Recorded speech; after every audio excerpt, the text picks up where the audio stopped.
All right, we're going to bring you some live pictures now from Los Angeles.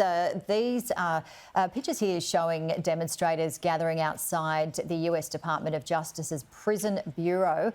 Let's bring in Dr. Peter Chen, Sydney University Senior Politics Lecturer. Thanks so much for joining us. This is just coming in, and I know you're pretty across it, but this is, I believe, after the Immigration Agency really conducted a series of raids as part of a crackdown. What do you know about this?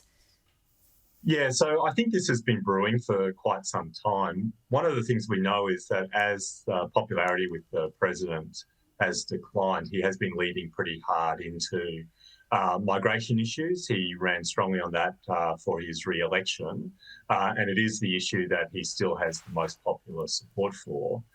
In really ramping up the kind of numbers that he has been looking to deport out of the United States, there has been a bit of a misfit between the kind of things that he said on the campaign trail, where he focused on, quote unquote, murderers and rapists and bad people.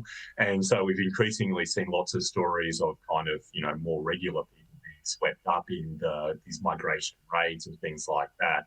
That has already led to quite a number of confrontations between ICE agents and members of communities that feel particularly targeted.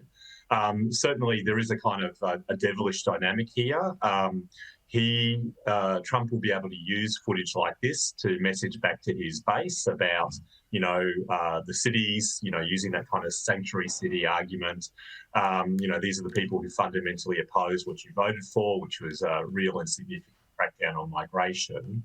But to some extent, the nature of these kind of ICE raids, the increasing kind of militarisation of them, people being grabbed off the streets, parents being grabbed and then separated from their children and things like that, has been generating a lot of anger, particularly in communities where traditionally they've had a tradition of kind of being sanctuary cities, but also where they feel that these are kind of disproportionately focused on minority groups, particularly, brown people, Latinos, and so I think this was in the brewing for a long time. And of course, Los Angeles has a history of, very, very active street protest and riots at times in response to the conduct of law enforcement. All right, well, we will continue to bring this story into the newsroom.